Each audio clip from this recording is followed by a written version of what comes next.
তাহলে কলির জীবী কেমন করে উদ্ধার হবে বল দেখিনি ভাই। নিতাই বলছি মহাপ্রভু তুমি যে বলছো ওই কলিহত জীবের দ্বারে দ্বারে গিয়ে মহামন্ত্র হরিনাম বিলায়ে দিবারে লাগি, কিন্তু জানো দয়াময় আমি যাবই কলিহত জীবের দ্বারে দ্বারে হরিনাম বিলায়ে দিবারে লাগি, কিন্তু কলি যুগের নাম হরিনাম না নিতে চায়, তখন আমার গতি কি হবে একবার বলো প্রভু। কেন জানা যায় না ওই কলিহত জীবেরা তারা যে মায়ায় ঘেরা পরিণত হয়ে আছে, তোমার নাম গুণগান করবার মতো যে কলির জীবের কোনো স্বার্থ নেই, তারা এই মায়ার সংসারে মেতে আমার করতে গিয়ে দয়াময় আজ তারা তোমাকে ভুলে গেল। কিন্তু বাবা যেদিন আমার এই দেহ থেকে প্রাণ পাখিটা চির জনমের মতো বিদায় নিয়ে চলে যাবে, সেদিনই কিন্তু মায়ার কোনো আপন বস্তু কিন্তু আমাদের সাথে যাবে না। মাতা বলো, পিতা বলো, ভাই বলো, বন্ধু বলো, স্ত্রী বলো, পুত্র বলো, এরা কিন্তু আমাদের সাথে কেউ যাবে না। সেদিন শেষের দিনের বান্ধব কি হবে জানো? এই মধুমাখা না নাম ছড়া জীবের আর কোনো গতি নাই। যা ভাই একবার গিয়ে নাম বিলায়ে দে। বলছি দয়াময় তুমি যে বলছো নাম বিলায়ে দিবারে লাগি, কিন্তু জানো প্রভু আমি না নাম বিলায়ে দিবারে লাগি যাব, কিন্তু তোমার নাম গুণগান করবার মতো কে আছে বলো? তোমার নাম গুণগান কে করবে আমাকে বলো? বললেন হেন দয়াল অবতারে যে জীবের রতি না জমরিল লোচন বলে সেই পাপি এলো আর গেল। কবে মোর নিতাই যদি করুণা করিবে, কবে মোর বিষয় বাসনা কবে মোর তুচ্ছ হবে, কবে আমি হেরিতে মধুর হইতে সুমধুর বৃন্দাবন, সুমধুর বৃন্দাবন।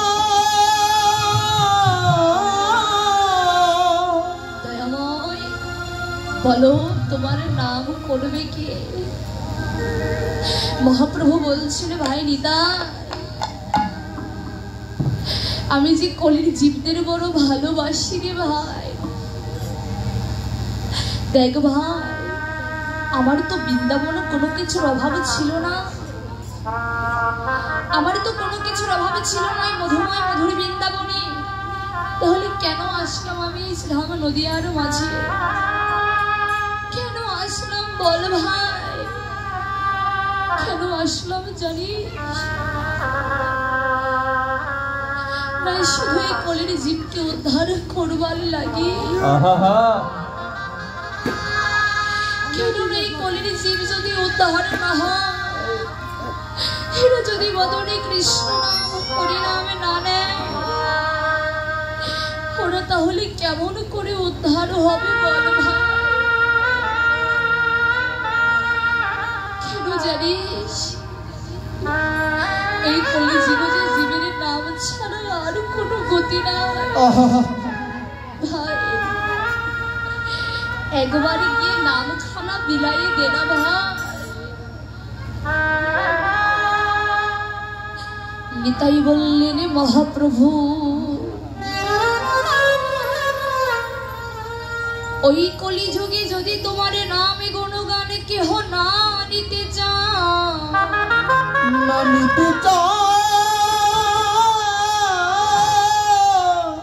তখন আমার গতিবিধি কিবা হবে দয়াময় একবার বলো। মহাপ্রভু বললেন ভাই নিতাই রে, নিতাই রে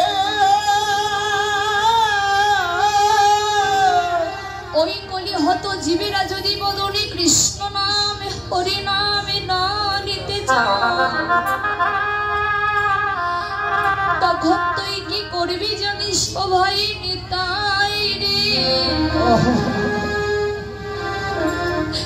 তুই জীবের চরণ ধরে না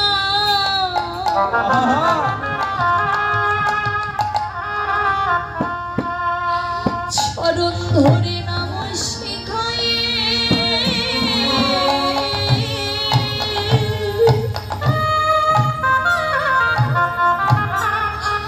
তুই শিখাই দিবি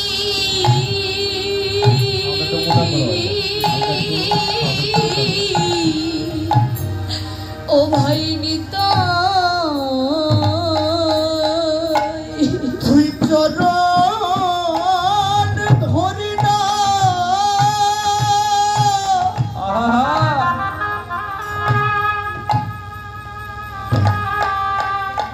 নামে শিখা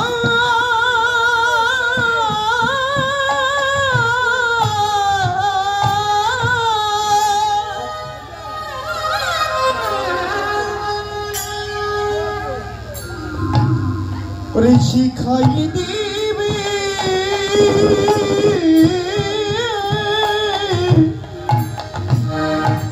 ও ভাই নিতাই রে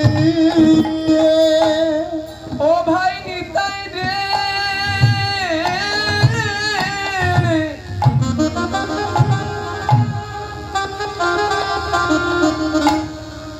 অজীবের চরণ ধরে না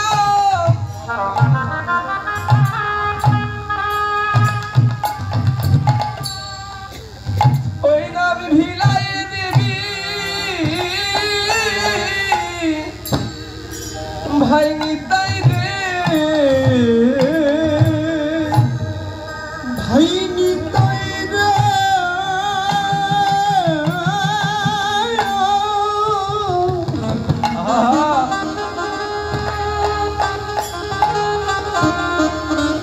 তুই জীবের চরণ ধরি না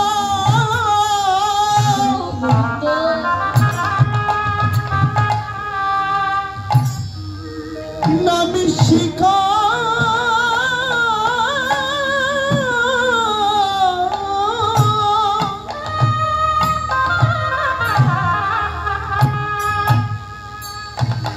নাম শিখাইয়ে দিবি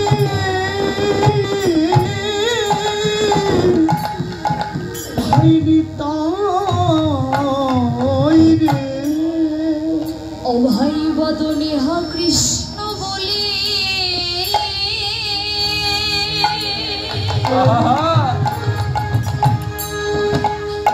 রানী কৃষ্ণ বলি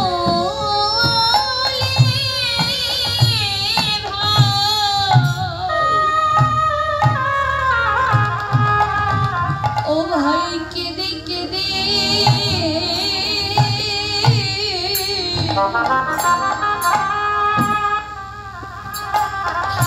তুই জীবের চরণ ধরে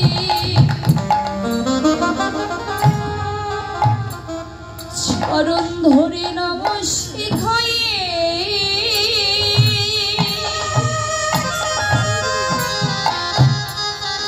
তুই শিখাই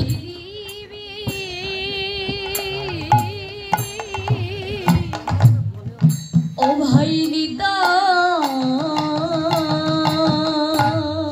বদনে কৃষ্ণ নিতাই গৌর হরিবার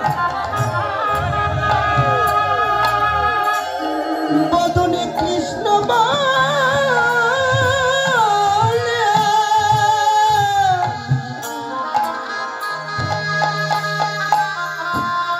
ওরে কেঁদে কেঁদে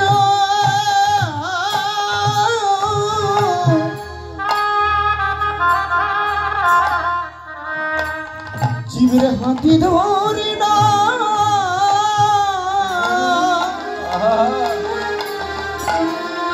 নামে শিখা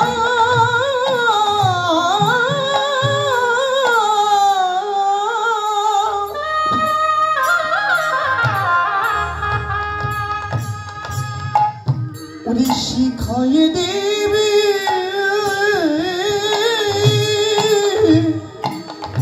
ও ভাই নিতাই রে বল বল ভাই আহা শিবের নাম ছাড়ায়া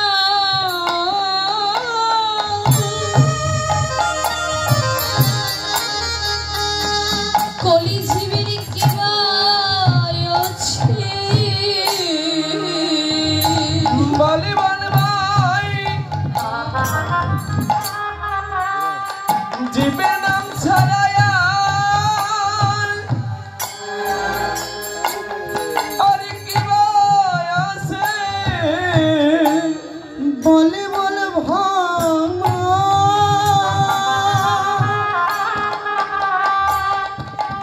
জীবের নামে ছাড়ায়া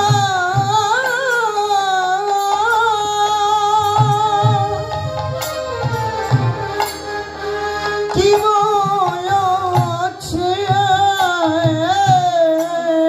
বলি ভাই জীবের নামই হবে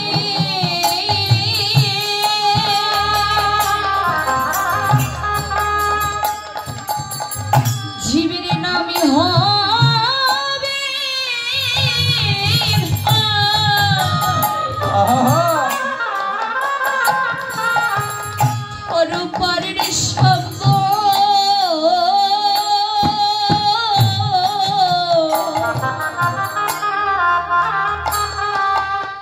বলো বলো ভাই জীবের নামে ছাড়ায়া আহা আর কি ভয় আছে ওরে নামে হবে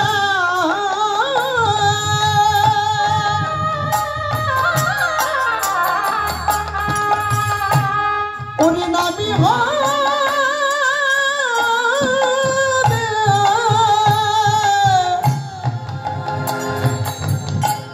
পরপারের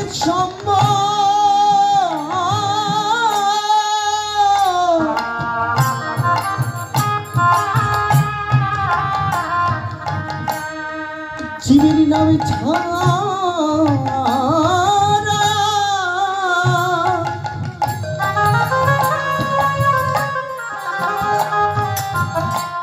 আরে কি আছে ভাই নিতাই বলো ভাই জগতে জীবের নাম ছাড়া কি কোনো গতি আছে এই জগতের মাঝে তো জীবের নাম ছাড়া কোনো গতি না কিন্তু বাবা আজ আমরা নাম করি কয়জনা এই মায়ার সংসারে মেতে আমাদের দিনে কাটে গৃহকর্মে রাত্রি কাটে নিদ্রায় বলো দয়াময় তোমার নাম করবে কে আজকে আমরা ভগবানের ভক্ত হয়ে তার নাম গুণগান করতে পারছি না কিন্তু যিনি আমার ভগবান তিনি আজ হরিনাম সংকীর্তন করে কেন এই জগৎ জীবকে শেখানোর জন্য যে জগৎ জগৎ তোমাদেরও হরিনাম করা উচিত কেন জানো এই হরিনাম যদি তোমরা বদলে না নাও তাহলে তোমরা কেমন করে উদ্ধার হবে বলো যিনি গৌরাঙ্গ মহাপ্রভু তিনি আজ হরিনাম সংকীর্তন করছে কোথায় গৌরাঙ্গ মহাপ্রভু নিতই নিতই হরিনাম সংকীর্তন করতেন শ্রীবাস পণ্ডিতের গৃহে গৌর হরি সেইভাবে আজকে উপনীত হয়েছে শ্রীবাসের গিয়ে হরিনাম সংকীর্তন করবে বলে শ্রীবাসের গিয়ে হরিনাম সংকীর্তন করবে বলে গৌর হরি আজ সেইভাবে শ্রীবাসের আঙ্গিনায় উপনীত হয়েছে কিন্তু মা শ্রীবাসের গৃহে যাওয়ার আগে কি হয়েছিল প্রভু যাওয়ার আগে শ্রীবাসের গৃহে কি হয়েছিল না শ্রীবাসের একটি মাত্র পুত্র ছিল, সে জগৎ ছেড়ে চির জনমের মতো বিদায় চলে গেছে।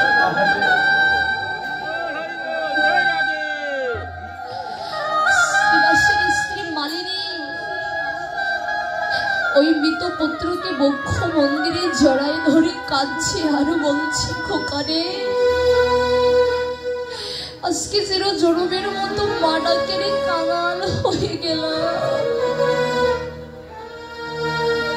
আমাকে তো মা বলে জগতে আর কেউ ডাকবে না বাবা, আজকে মা ডাকের কাঙাল হয়ে গেল। শ্রীবাস পণ্ডিত মালিনীকে ডেকে ডেকে বলছে, মালিনী তুমি এমন করে কাঁদছো কেন মালিনী? স্বামী,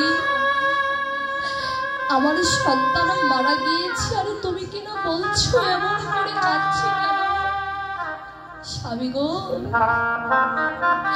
আমি তো মা আর তুমি তো পিতা, তুমি যদি আমার জায়গাতে থাকতে তবে বুঝতে একটি মায়ের অন্তরে যে কত ব্যথা, কত জ্বালা।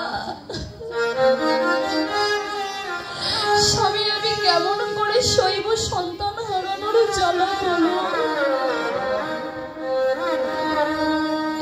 স্বামী, এই জাগতিক জগতে যদি কোনো মায়ের সন্তান আগুনে পুড়ে মারা যায়, যদি কোনো মায়ের সন্তান জলে ডুবে মারা যায়, যদি কোনো মায়ের সন্তান বিদেশে ভ্রমণ করতে গিয়ে আর কখনো কোনোদিন ফিরে না আসে, সেই হতভাগিনী মায়ের প্রাণ কাঁদে। কোথায় গেলে আমি আমার হারানো সন্তানের দেখা পাবো? স্বামী, আমি আর পারছি না সন্তান হারানোর ব্যথা সহ্য করতে। স্বামী, তুমি কেমন করে বলছো আমাকে কান্না না করতে বলো? বলছে, দেখো মালিনী, এই জগতে যার হাতে যতটুকু সময় সে তো ততক্ষণে থাকবে এই জগৎ মাঝে, তাকে ধরে রাখবার মতো কোনো ক্ষমতা, কোনো শক্তি তো আমাদের নেই। মালিনী, তুমি যদি এমন করে কাঁদো আর আমার প্রভুর নামে যদি কোনো বিঘ্ন ঘটে, আমি কিন্তু আমার এই প্রাণ আর রাখবো না, আমি আমার প্রাণ গঙ্গার জলে বিসর্জন করে দিব। তুমি এমন করে কাঁদছো কেন মালিনী? দেখো মালিনী, একটি আনন্দের বিষয় কি জানো? ঠিক যে সময় আমার সন্তান আমাদের কাঁদিয়ে চির জনমের মতো বিদায় নিয়ে চলে গেলে, ঠিক সেই সময় স্বয়ং মহাপ্রভুর উদয় হয়েছে আমার ঘরে। এর থেকে আনন্দের বিষয় কিছু আছে বলেনি? তুমি এমন করে তোমার ওই কান্না যে আমি আর সইতে পারছি না। মালিনী, তুমি এমন করে কেঁদো না। স্বামী, কেমন করে সইব বলো? বলছে, মালিনী যাও, প্রভুকে ধূপ প্রদীপ দিয়ে আরতি করে প্রভুকে ঘরে মাঝে ফিরে নিয়ে এসো। মালিনী কি করলো জানো মা? প্রভুকে ধূপ প্রদীপ দিয়ে আরতি করে প্রভুকে গৃহে মাঝে ফিরে নিয়ে আস। আরে দয়াময় আমার কি করেছে? তার ভক্তগণকে সাথে নিয়ে হরিনাম স্বরে কীর্তন করছে।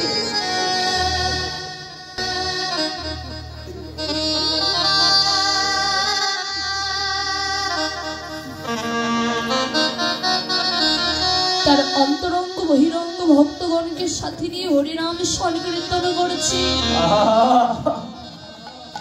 শ্রীবাস পণ্ডিত মনে মনে ভাবছে আর বলছে, দয়াময়,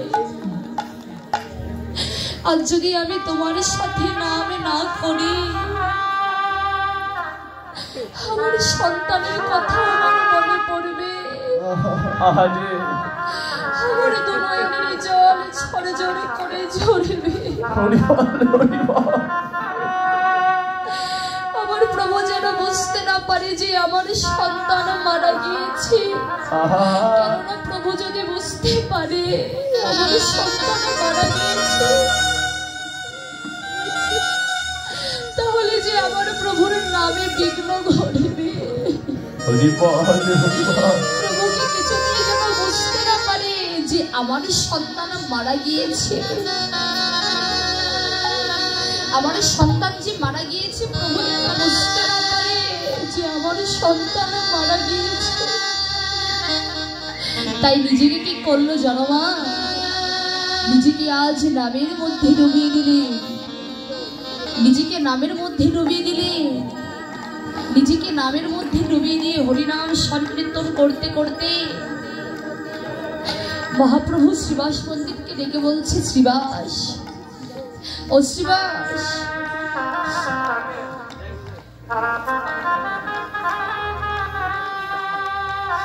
দেখো না শ্রীবাস, আমি তো নিতই নিতই তোমার এই ঘরে হরিনাম সংকীর্তন করি, কিন্তু আজ যে আমি নাম করছি, এই নাম করে না এই অন্তরে কোনো সুখ পাচ্ছি না, আনন্দ পাচ্ছি না। আচ্ছা শ্রীবাস, সত্যি করে বলো তো, তোমার এই ঘরে কি কোনো অমঙ্গল হয়েছে? সত্যি করে বলো, তোমার এই ঘরে কি কোনো অমঙ্গল হয়েছে শ্রীবাস? শ্রীবাস বলছে, মহাপ্রভু, যার ঘরে মঙ্গলময় হরি, কৃপাময় হরি, সকল ভক্তগণকে সাথে নিয়ে হরিনাম করে, তার ঘরে কি কখনো কোনোদিন অমঙ্গল হতে পারে? আমার ঘরে অমঙ্গল হতে যাবে কেন? বলছে শ্রীবাস, এই জগতের মাঝে কখনো কোথায় কি হয় আমি কিন্তু সকল কিছুই জানি শ্রীবাস, আমি কিন্তু সকল কিছুই জানি। তুমি সত্যি করে বলো, তোমার ঘরে কি হয়েছে? শ্রীবাসের পাশে ছিল এক ভক্ত, মহাপ্রভুকে ডেকে বলছে, মহাপ্রভু,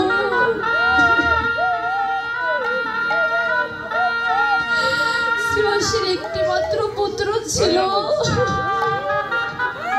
সে যে জগৎ ছেড়ে চিরজনমের মতো বিদায় নিয়ে চলে গিয়েছে।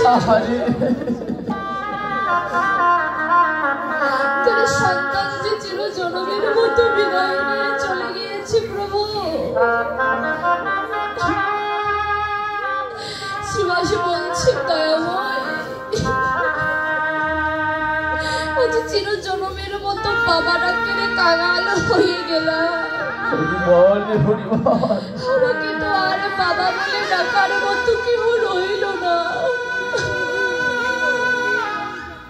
কেউ আমাকে বাবা বলে ডাকবে বলো প্রভু?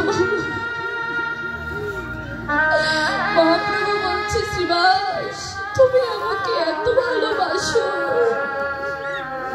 তোমার সন্তান মারা গিয়েছে, তুমি আমার কাছে বলছো না যাতে আমার নামে কোনো বিঘ্ন না ঘটে? ভক্ত, তুমি আমায় এত ভালোবাসো,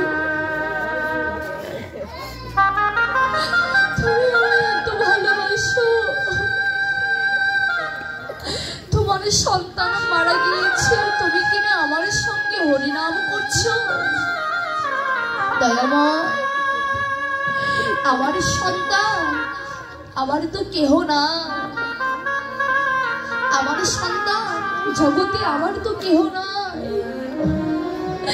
এ জগতে তুমি ছাড়া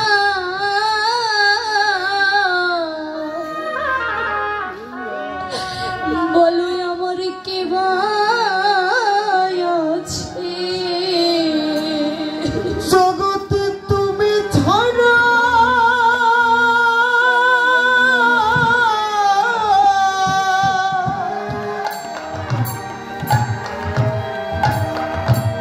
আর কে আছে? জগতে তুমি ছাড়া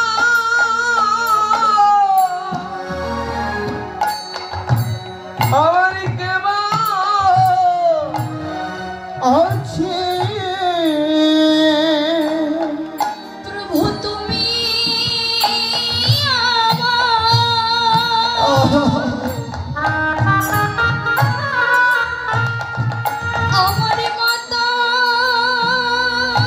পিতা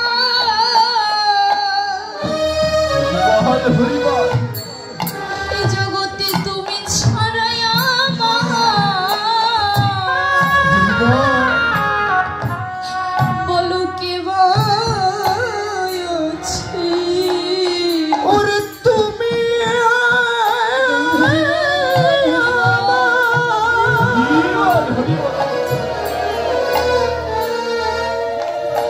মাতা পিতা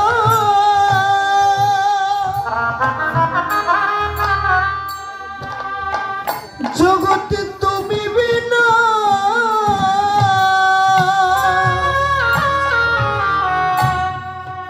আমার কে ভাই আছে ওগো তুমি আমার ওগো মাতা পিতা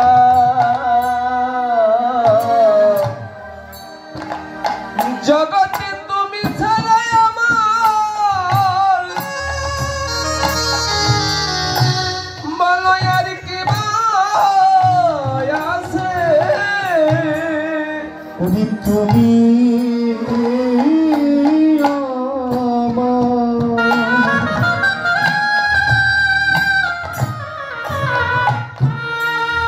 ওরে আমি তোমার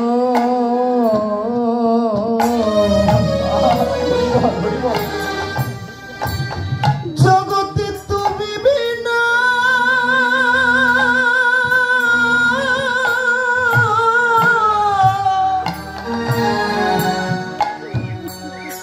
আমার কে আছে প্রভু তোমার ওই চরণ তলে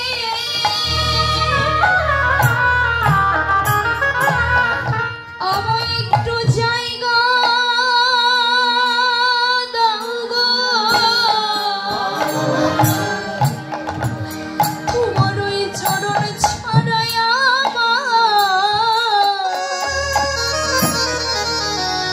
আমায় করো না গো। তোমার চরণ তলে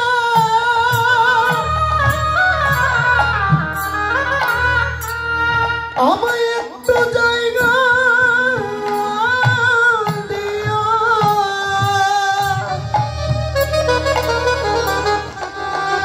জগতে তুমি বিনা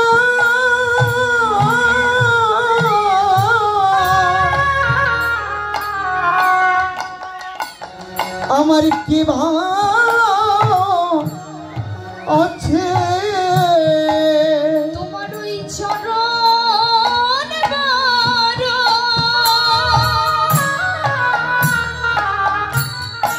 চরণে বড় ভালো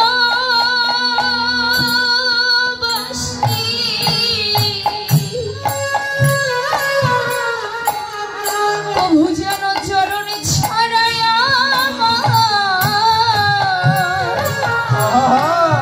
করো না গো। ও তোমার চরণ বড় আমি ভালোবাসি তুমি চরণ ছাড়াই আমার ওগো করো না গো। ওই চরণ বড়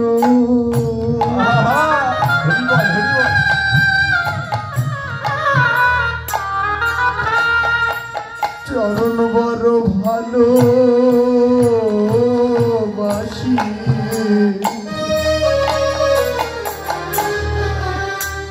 তোমার ওই চরণ ছাড়া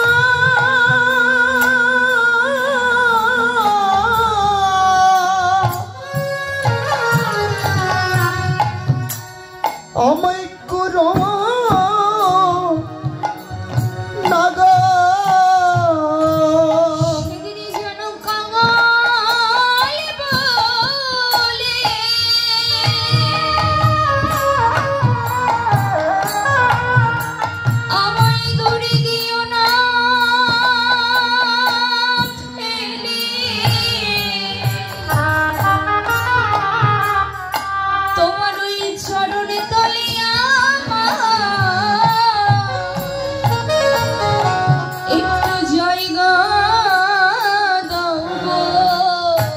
উনি কাঙাল বলে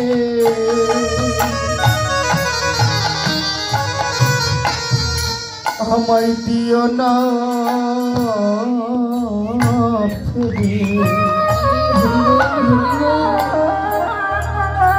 তোমার চরণ তলা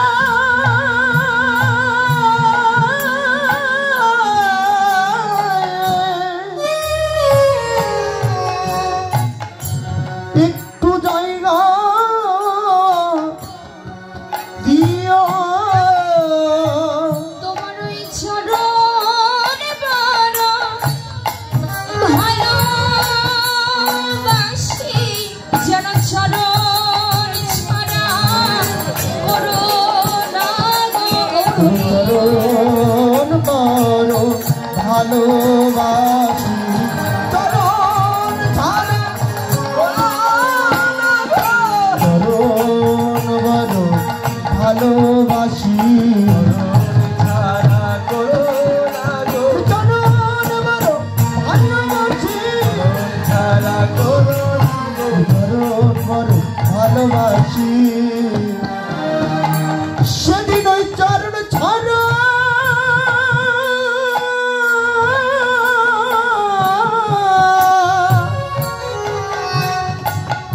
আমায় করো না গো। দয়াময়, তোমার কাছে শুধু একটি বিরতি কি জানো প্রভু, তুমি আমাকে যে কুলে যখন জন্ম দাও তাতে কোনো আমার দুঃখ নেই দয়া। তোমার কাছে শুধু একটি চাওয়া কি জানো, তুমি যেন কখনো কোনোদিনই তোমার ওই চরণ ছাড়া আমাকে বঞ্চিত করো না। কেন জানো দয়াময়, আমি তোমার ওই চরণ যে বড় ভালোবাসি। মহাপ্রভু শ্রীবাস পণ্ডিতকে ডেকে ডেকে বলছেন, শ্রীবাস কোথায় দেখি তোমার সে মৃত পুত্র, আমার কোলে এনে দাও দেখি, একবার এনে দাও দেখি তোমার ওই মৃত পুত্রকে আমার কোলে দাও। শ্রীবাস কি করলো জানো বাবা, ওই মৃত পুত্রকে মহাপ্রভুর কোলে দিলে মহাপ্রভু ভক্তবাৎসল্য ভগবান ওই ছোট্ট বালকটিকে ডেকে ডেকে বলছে, কে রে খোকা, এত তাড়াতাড়ি মাতা পিতাকে কাঁদিয়ে কেন এই জগৎ ছেড়ে চলে যাচ্ছে? তোর তো এই জগৎ ছেড়ে যাবার সময় এখনো হয়নি, তবে কেন এই জগৎ ছেড়ে চলে যাচ্ছিস বল? বলছে দানব দয়াময়, কেন আমি জগৎ ছেড়ে চলে যাচ্ছি না প্রভু, আমি জগতে এসে দেখলাম এই জগৎটা শুধু মায়ায় ঘেরা পরিণত হয়ে আছে, আর আমি যদি এই জগতে পড়ে থাকি আমি তো তোমার নাম গুণগান করতে পারবো না, আমি তো তোমার সাধুগুরু বৈষ্ণবের সঙ্গ করতে পারবো না, আমি তো ভক্ত সঙ্গ করতে পারবো না। কেন জানো দয়াময়, আমি যে ভক্ত সঙ্গ বড় ভালোবাসি। এই জগতে আমরা অনেকেই আছি মা, যে হরি বলে কাঁদতে পারি না, গৌর বলে কাঁদতে পারি না, সাধুগুরু বৈষ্ণবের সঙ্গ করতে পারি না। এমন আমরা অনেকে আছি যে সাধুগুরু বৈষ্ণবের বাজারে গিয়ে ভক্তের পদধূলি আমাদের অঙ্গে মাখি না। সরগোস্বামীর মধ্যে এক গোস্বামী ছিলেন যার নাম হলো সনাতন গোস্বামী। এই সনাতন গোস্বামী তিনি যে এলাকায় বাস করতেন সেইখানে এমনই একজন মহিলা ছিলেন মা, যে কখনো কোনোদিন হরিনাম করতেন না, সাধুগুরু বৈষ্ণবের সঙ্গ করতেন না, বৈষ্ণবের পদধূলি অঙ্গে মাখতেন না। সাধুগুরু বৈষ্ণবকে দেখলে তার রাগ হয়ে গিয়েত, সে কখনো কোনোদিন কোনো সাধুগুরু বৈষ্ণবকে দেখতে পেত না। বৈষ্ণবকে দেখলে তার রাগ হয়ে যায়। এমনই এক ভক্ত ছিলেন যার নাম ছিল দেবলা। এই সনাতন গোস্বামী একদিন মনে মনে ভাবলেন যে আমি যে এলাকায় বাস করি এই মায়ও তো সে এলাকায় বাস করে, কিন্তু আমি কখনোই মাকে হরি বলে কাঁদতে দেখলাম না, গৌর বলে কাঁদতে দেখলাম না, সাধুগুরু বৈষ্ণবের সঙ্গ করতে দেখলাম না। কিন্তু এই মায়ের যে আস্তে আস্তে মানব দেহের বেলা যে ডুবে যাচ্ছে, বাবা এই জাগতিক জগতের বেলা যদি আজকে ডুবে, এই বেলা কিন্তু কালকে আবার উদিত হয়। কিন্তু এই জগতে যদি কোনো ব্যক্তির মানব দেহের বেলা যদি একবারে ডুবে যায়, কোনো ব্যক্তির যদি মানব দেহের বেলা যদি একবারে ডুবে যায়, এই বেলা কিন্তু আর কখনো কোনোদিন উদয় হবে না। সনাতন গোস্বামী মনে মনে ভাবছি আর বলছি, আমি তো ভক্ত, আরেকটি ভক্তের কর্তব্য কি না আরেকটা ভক্তের ভিতরে হরি বল কৃষ্ণ বল বলানো। ওই মা যদি হরি বলে না কাঁদে, গৌর বলে না কাঁদে, সাধুগুরু বৈষ্ণবের সঙ্গ না করে, তাহলে ওই মা কেমন করে উদ্ধার হবে? ওই মা কেমন করে উদ্ধার হবে যদি বদনে কৃষ্ণ নাম হরি নামে না নেয়? বলছি সনাতন গোস্বামী বলছি আর নয়নের জলে কাঁদছে, আজকে আমি ওই মাকে হরি বল বলাবই, এটা আমার প্রতিজ্ঞা। বাবা আপনি যদি সাধুগুরু বৈষ্ণবের সঙ্গ করেন তাহলে কিন্তু বাবা আপনি সাধু হয়ে যাবেন, হবে না? আর যদি কেউ চোর ডাকাতের সঙ্গ করে সে কিন্তু চোর ডাকাতি হবে। বলছি আমি তো ভক্ত, আজকে আমি ওই মাকে হরি বলে কাঁদাবই, সাধুগুরু বৈষ্ণবের সঙ্গ করাবো। কেন নয় মা যদি বদনে কৃষ্ণ নাম হরি বলে না কাঁদে, ওই মা তো উদ্ধার হতে পারবে না। সনাতন গোস্বামী সকালে বেলা প্রাতকালে ঠিক এইরকম সময় কাঁধে একটা ভিক্ষারে ঝুলি, ললাটে তিলক করে ওই দেবলার ঘরের সম্মুখে গিয়ে ডাকছে, মা ও মা আমাকে কিছু ভিক্ষা দিবি মা? দেখবে এই সকালবেলা যদি কারো বাড়িতে কেউ ভিক্ষা নিতে যায়, কেউ কি তাকে ভিক্ষা দিবে কখনো? রাগ হয়ে যাবে না? এই সকালবেলা যদি কেউ কারো বাড়িতে ভিক্ষা করতে যায় সবারই তো রাগ হয়ে যাবে। সনাতন গোস্বামী ঠিক সেই সময় প্রাতকালে দেবলার ঘরের সম্মুখে গিয়ে ডাকছি আর বলছি, মা আমায় কিছু ভিক্ষা দে না মা। দেখবেন এই সকালবেলা আমার মায়েদের কিছু কাজ আছে যেটাকে বলে বাসি কাজ। দেবলা কি করছে জানো? ওই ঘরের সম্মুখে পোষ দিচ্ছে, পোষ, আর এই যে ওড়ন থেকে ছাই তুলছে। সনাতন গোস্বামী যেই বললেন যে মা আমায় কিছু ভিক্ষা দে না মা, আমায় কিছু ভিক্ষা দে, দেবলা তো কোনো বৈষ্ণবকে দেখতে পায় না, বৈষ্ণবকে দেখলে তার রাগ হয়ে যায়। দেবলা বলছে, ছি তোমার লজ্জা করে না? এই সকালে বেলা কেউ কখনো কারো বাড়িতে ভিক্ষা নিতে যায় আর তুমি কি না এসেছো আমার কাছে ভিক্ষা নিতে? তুমি কি জানো না আমি কোনো সাধুগুরু বৈষ্ণবকে দেখতে পাই না? তুমি কি জানো না সেটা? আমি তোমাকে ভিক্ষা দিতে পারবো না, তুমি আমার গৃহ থেকে যাও, এখনই চলে যাও, আমি তোমাকে কোনো ভিক্ষা দিতে পারবো না। সনাতন গোস্বামী বলছি আর নয়নের জলে কাঁদছি, বলছি মারে আমি এসে যখন পড়েছি আমায় কিছু ভিক্ষা দে না মা।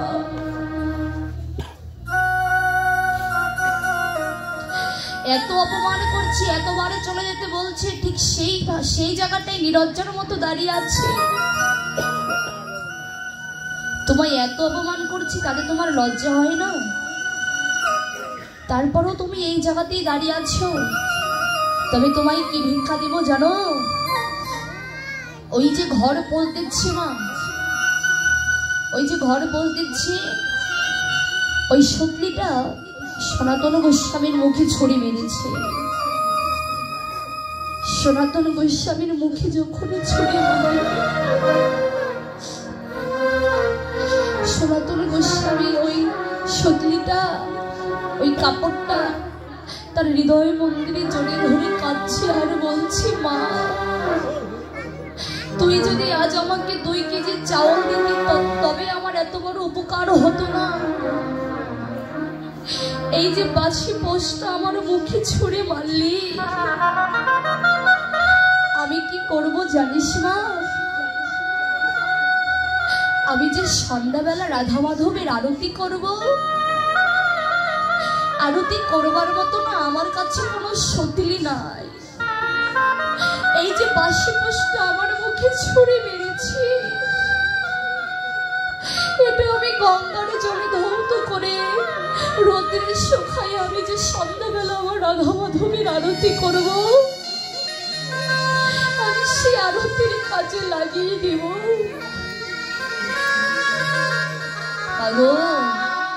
কেউ যদি প্রকৃত বৈষ্ণবের সঙ্গ একবার করতে পারে,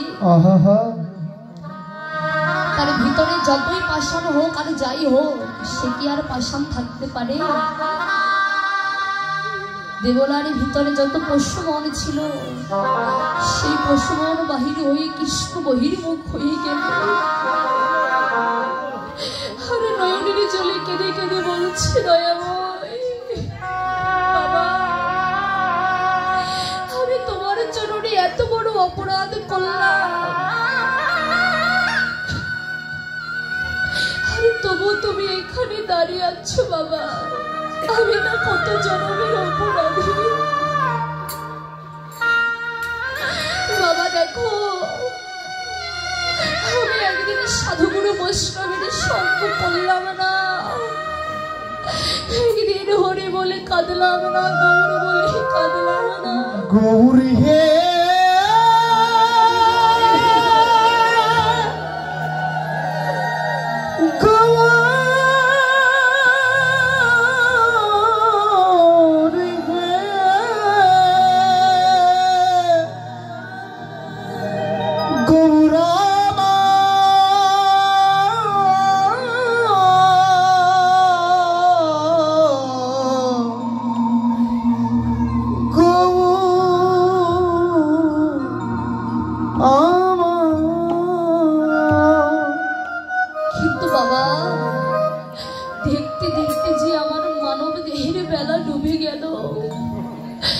প্রাণ কৃষ্ণ বলে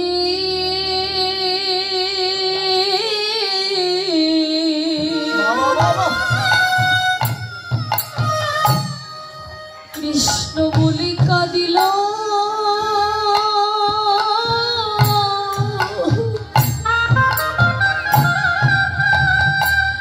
কাঁদিল না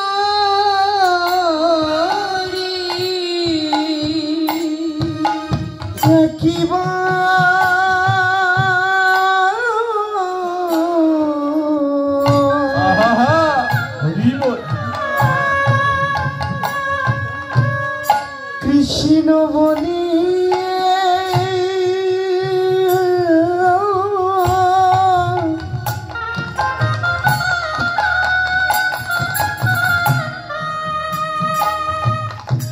প্রাণ কাঁদিল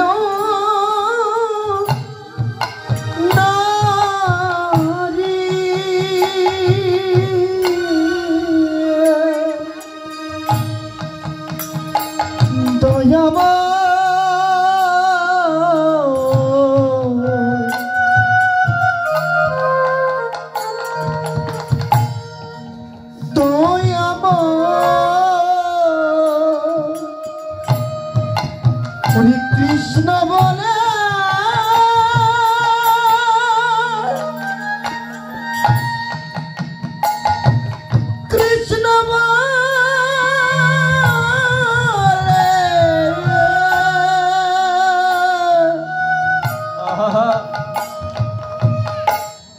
কাঁদিলাম না রে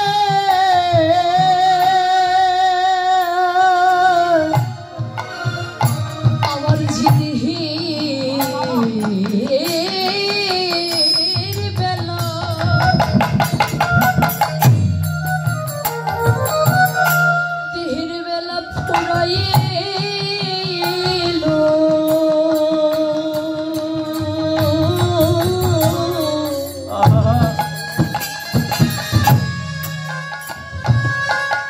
প্রাণ আমার কৃষ্ণ বলে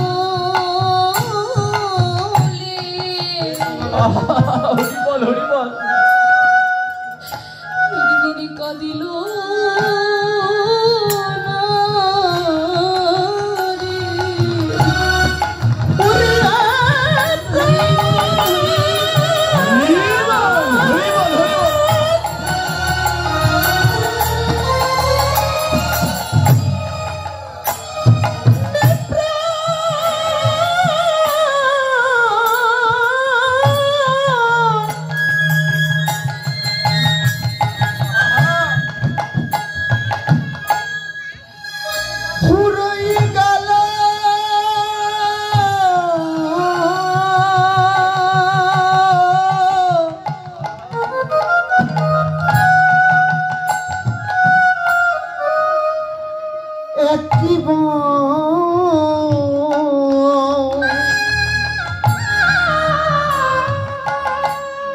কেউ কৃষ্ণ বলে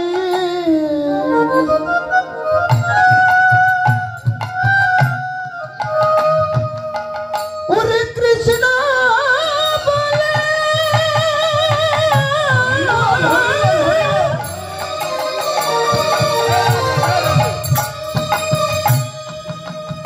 কৃষ্ণ বলে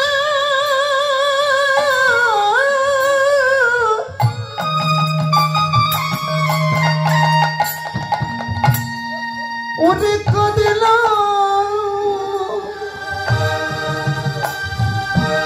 কাঁদিলাম না রে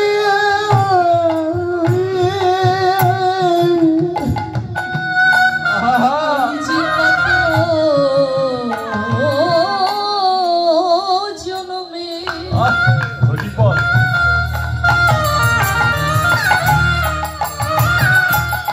জনমের অপরাধী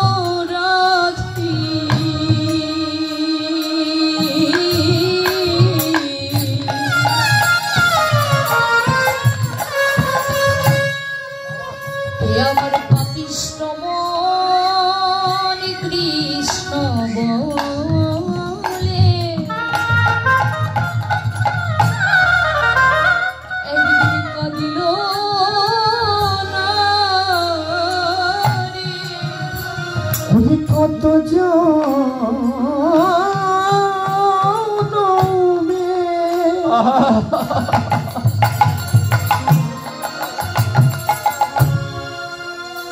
অপরাধী বলে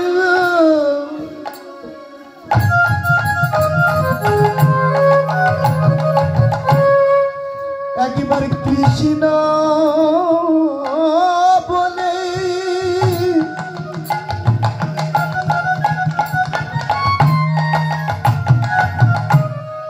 কেউ কাঁদিল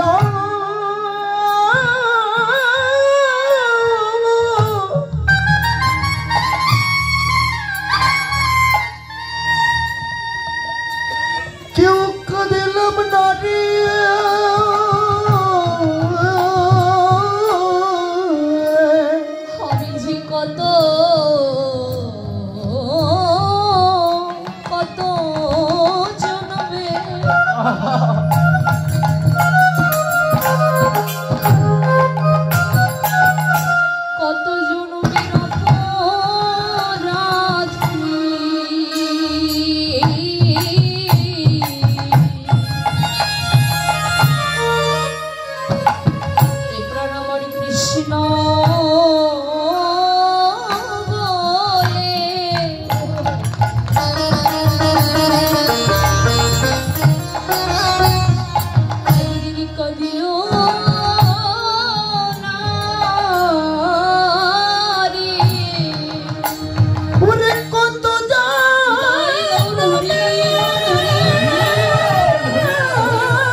অপরাধী বলে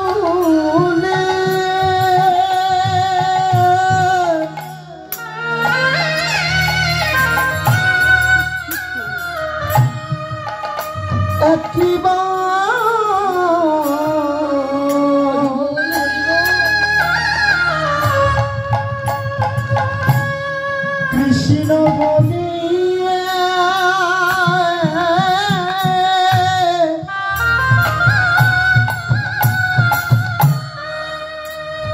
কেউ কাঁদিলাম না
ভক্ত তোমার চরণ ধুলি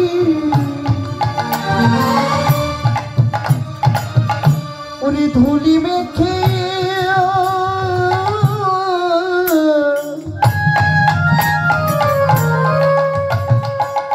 অঙ্গ শীতল করি তোমার ওই ধুলি বড় বড় ভালোবাসি একবার দাও দাও ভক্ত চরণ ধুলি বড় ভালোবাসি দাও দাও ভক্ত চরণ ধুলি বড় ভালোবাসি দাও দাও ভক্ত চরণ ধুলি বড় ভালোবাসি দাও দাও ভক্ত চরণ ধুলি বড় ভালোবাসি দাও দাও ভক্ত চরণের ধুলি বড় ভালোবাসি দাও দাও ভক্ত চরণের ধুলি বড় ভালোবাসি ভক্ত চরণের ধুলি বড় ভালোবাসি দাও দাও ভক্ত চরণ ধুলি বড় ভালোবাসি দাও দাও ভক্ত চরণের ধুলি বড় ভালোবাসি দাও দাও ভক্ত চরণের ধুলি ভালোবাসি একবার দাও দাও ভক্ত আমায় চরণে ধুলি দেবলা যখন এমন করে নয়নের জলে কাঁদছে আর বলছে প্রভু আমার যে আস্তে আস্তে মানব দেহের বেলা যে ডুবে যাচ্ছে তাহলে আমার গতি কি হবে বলো আমি তো কৃষ্ণ বলে একদিনে কাঁদলাম না হরি বলে একদিনে কাঁদলাম না তাহলে আমার গতি কি হবে আমি কি উদ্ধার হব না আমি কি ওপারে গিয়ে তোমার চরণে লাভ করতে পারবো না বলছি দেব না কেন তুমি পারবে না আগে বলতে পারোনি তাতে কি হয়েছে এখন তো কৃষ্ণ বলে কাঁদতে পারছো এই যে তোমার বাকি জীবনটা এই বাকি জীবনটা তুমি আন কাজে কোকাজে না লাগিয়ে যদি পারো একবারে তুমি তোমার দেহটা গোবিন্দের চরণের সেবায় লাগিয়ে দাও তাই গৌর হরি হরি হরিবার হরিব আজকে সাহামি নদীয়ার মাঝে তবে জয় রাধে আমার একজন কৃষ্ণ ভক্ত বাবা আমাকে 500 টাকা দান করেছে এবং কয়েকজন কৃষ্ণ ভক্ত বাবা 100 করে কিছু টাকা অর্থ দান করেছে সকলে আশীর্বাদ করবেন তারা যে বড় বাঞ্ছনে দান করেছে ভগবান যেন তাদের মনোবাঞ্ছা পূর্ণ করে এবং আপনাদের মতো সাধুগুরু বৈষ্ণবের সঙ্গ করে যেন মানব জীবন ধন্য করতে পারেনি। তাই গৌর হরি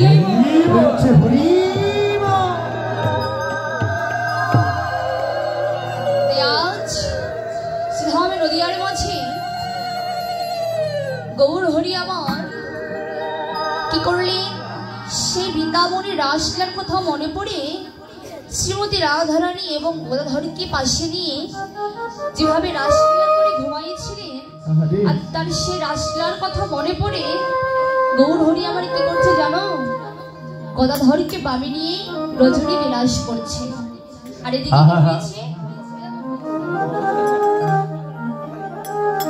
এদিকে কি হয়েছে, ঋষি প্রভাত হয়েছে। গৌর হরি আবার আরো ঘুমাতে পারলেন না। গৌর হরি ঘুম থেকে জেগে উঠলেন। গৌর হরি ঘুম থেকে জেগে উঠলেন বটে, কিন্তু তার নয়ন দুখানা যেন লাল গোলাকার হইয়াছে। তার নয়ন দুখানা লাল গোলাকার হইয়াছে। আমার শুধু গৌর সুন্দর নয় গো, আমরা যখন সকালবেলা ঘুম থেকে জেগে উঠি আমাদের দেখবেন নয়ন দুটো কিন্তু লাল গোলাকার হয়ে যায় বাবা। গৌর হরি আজ ঘুম থেকে জেগে উঠলেন বটে, কিন্তু কেমন করে জেগে উঠলেন, তখন বৈষ্ণব পদকর্তা গৌরলীলার এক প্রান্তে দাঁড়িয়ে বললেন, ওরে অঙ্গ মোরায়া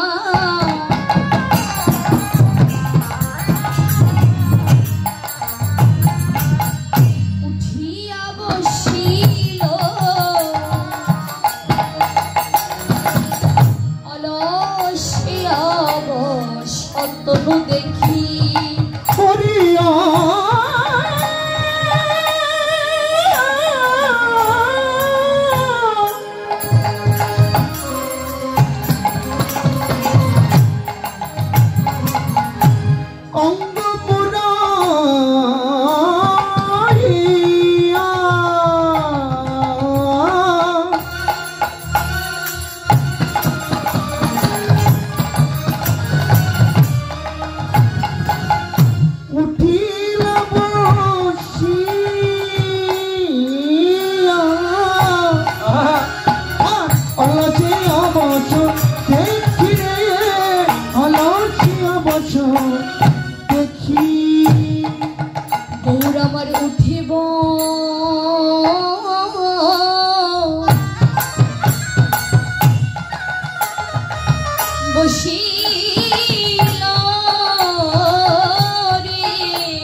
অজয় উঠিয়াব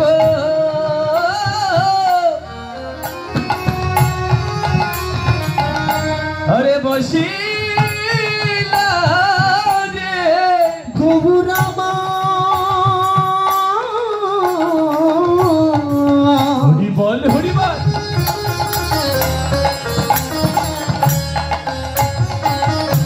আজি উঠিয়া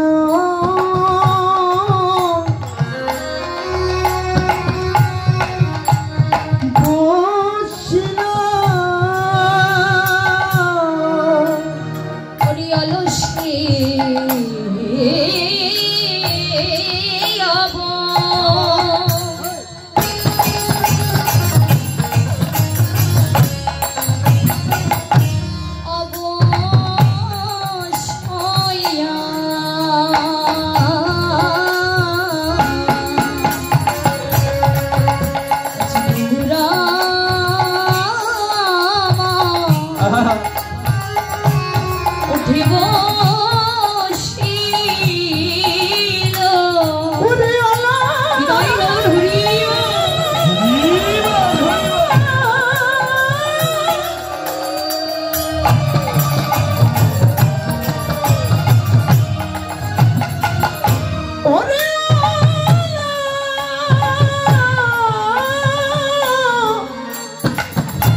দেখি।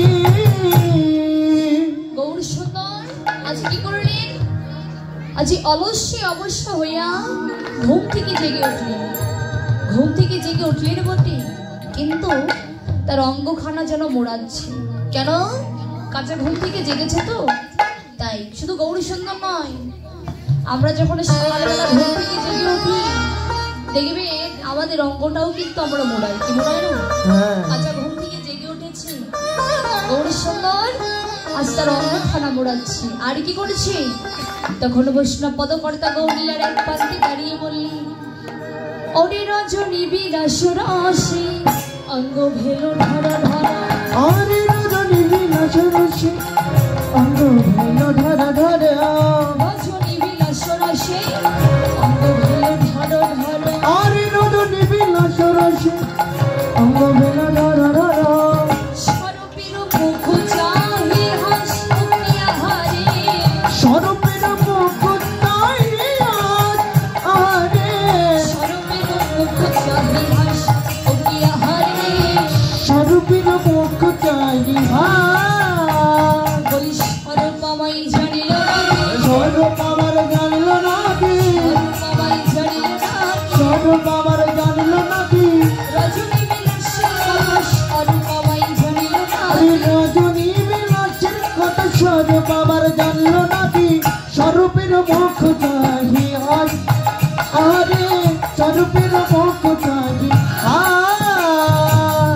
গৌর হরি তার অঙ্গ প্রত্যঙ্গ ধর করে কাঁপছে। কেননা গত নিশিদিন গদাধরকে বামেরই রজনী বিলাস করেছিল তো তাই গৌর সুন্দরী অঙ্গ প্রত্যঙ্গ ধর করে কাঁপছে। তখন গৌর হরি এক প্রান্তে দাঁড়িয়ে বৈষ্ণব পদকর্তা কি বললেন, ওরে সে তো কান্তি পুলকাতে তো একে একে সমাধিত। শতকান্তি পুলকাদিত একে একে সমাধিত। সে তো কান্তি পুলকাতিত একে একে সমাধিত। আরে শতকান্তি পুলকাদিত একে একে সমাধিত।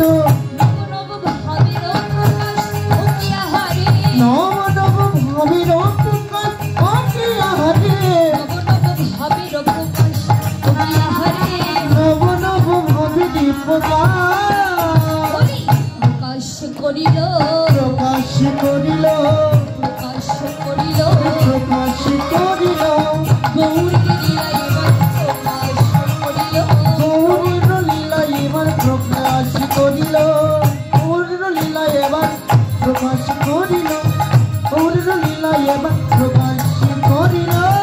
গৌর সুন্দর কি করছে? তার মনের যত কথা ছিল